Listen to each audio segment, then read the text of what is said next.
that's how it's supposed to be. Ekstraksi cair merupakan proses di mana satu atau lebih zat terlarut dipindahkan dari satu fase cairan ke fase cairan kedua. Kedua cairan tidak saling melarutkan. Akan melakukan praktikum mengenai ekstraksi cair-cair. Nah, adapun tujuan dari praktikum kali ini yaitu untuk memahami proses ekstraksi cair-cair itu sendiri. Nah, ekstraksi cair-cair itu merupakan proses di mana satu atau lebih zat terlarut dipindahkan dari satu fase cairan ke fase cairan kedua. Baik, adapun alat dan bahan yang kita gunakan di sini pertama ada piknometer.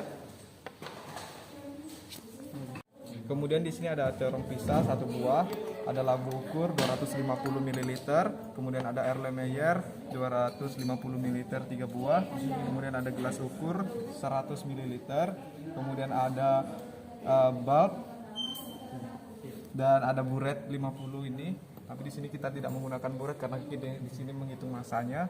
Kemudian ada beker gelas 250, ada pipet tetes, kemudian ada botol semprot, ada termometer untuk mengukur suhunya, ada stopwatch dan juga ada neraca analitik. Adapun bahan yang kita gunakan di sini ada metanol, kemudian ada minyak goreng dan juga aquades. Baik, di sini kita akan mengukur terlebih dahulu densitas dari masing-masing larutan. Yang pertama kita ukur dulu suhu dari aquades. Karena di sini kita akan memastikan dulu volume dari Picno 25 ml. Baik, di sini kita akan menimbang massa dari Picno kosong.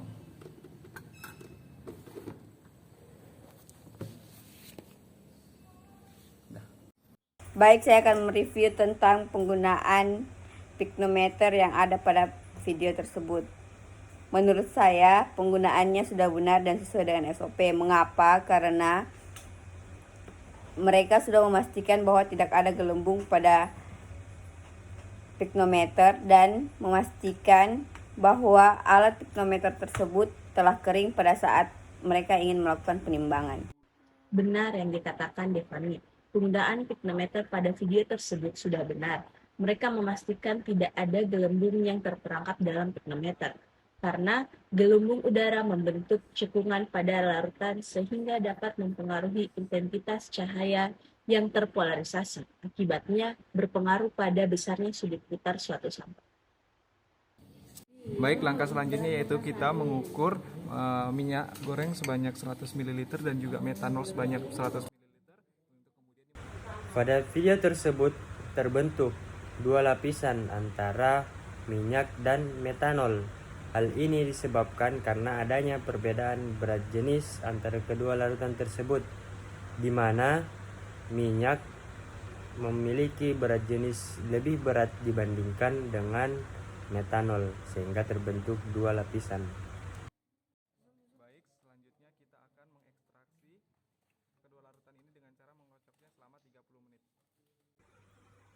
Tujuan dari pengocokan saat ekstraksi yaitu agar kedua pelarut dapat kontak sehingga analit terdistribusi dalam kedua fase pelarut, agar kedua cairan tersebut mencapai keadaan setimbang. Makanya didiamkan selama 20 menit. 30 menit selanjutnya kita diamkan selama 20 menit. Pisahkan, maka selanjutnya kita ukur densitasnya menggunakan piknometer.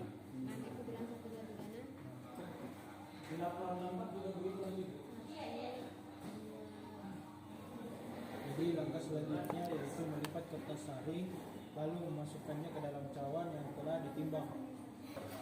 Baik, selanjutnya kita ekstraksi kembali yaitu ekstraksi kedua dengan menambahkan Baik, saya akan metanol mereview sebanyak tentang 100 cara ml. penggunaan timbangan pada video tersebut.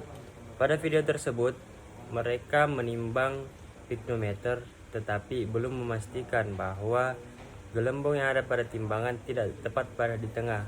Hal ini tidak sesuai dengan SOP, jadi akan mempengaruhi hasil dan data yang dikeluarkan tidak real. Lagi selama 3.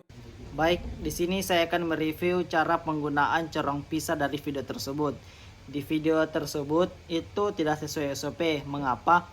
Dalam SOP penggunaan corong pisah, ketika dikocok itu harus sesekali dibuka kerangnya untuk mengeluarkan gas-gas yang ada di dalam corong pisah tersebut, agar gas-gas itu tidak menumpuk dan dapat mengakibatkan corong pisah itu meletus. Selanjutnya kita masukkan kembali ke dalam piknometer untuk diketahui densitas pada ekstraksi kedua.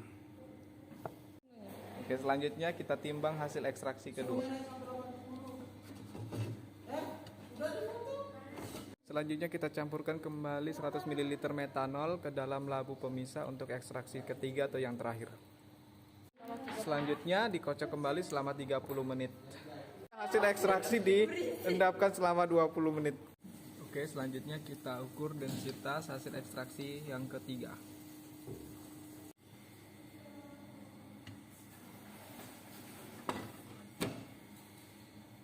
Sudah. Nah,